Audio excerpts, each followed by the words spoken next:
Η Λυσσός είναι αρχαία πόλη που τα ερείπια της σώζονται ανάμεσα στην Παλιόχώρα δυτικά και την Σούγια ανατολικά, στη νότια ακτή του νομού Χανίων. Η Λυσσός ήταν επήνειο της Ηρτακίνης ή της δωρικής πόλης Έλυρος. Τόσο η Έλυρος όσο και τα δύο λιμάνια της, Σούγια και Λυσσός, άκμασαν στην ελληνιστική, ρωμαϊκή και πρώτη βυζαντινή περίοδο και καταστράφηκαν από Σαρακινούς Άραβες που έφτασαν σε μεγάλους αριθμούς από την Ισπανία. Αναφέρεται ότι η Έλυρος στην εποχή της ακμής της είχε 30.000 κατοίκους. Το όνομά της διαπιστώθηκε από επιγραφές. Η πρώιμη ιστορία της είναι άγνωστη, ενώ από τις επιγραφές και τα νομίσματα του 3ου αιώνα π.Χ.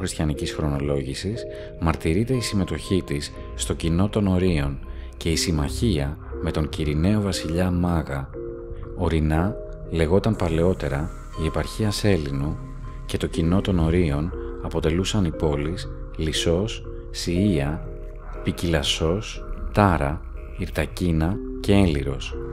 Είχε πλουτίσει με το εμπόριο και το ψάρεμα και γι' αυτό μόνο η Λυσσός και η Ηρτακίνα είχαν κόψει χρυσά νομίσματα.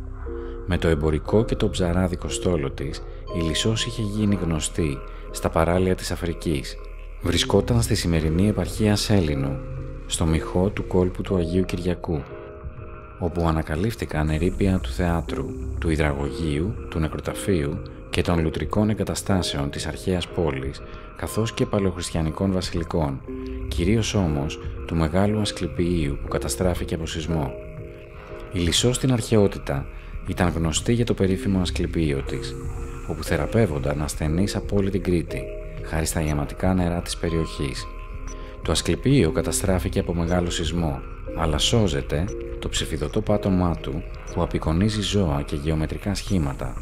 Το Ασκληπείο είναι ανοιχτό τις πρωινές ώρες για να το θαυμάσετε, αλλά μην περιοριστείτε σε αυτό. Συνεχίστε τη βόλτα σας στην κοιλάδα της Λυσσού και θα ανακαλύψετε κοιονόκρανα κρυμμένα στους θάμνους, όπως και το ρωμαϊκό νεκροταφείο με τους καμαροσκέπαστους τάφους, οι οποίοι μοιάζουν με μικρά σπιτάκια.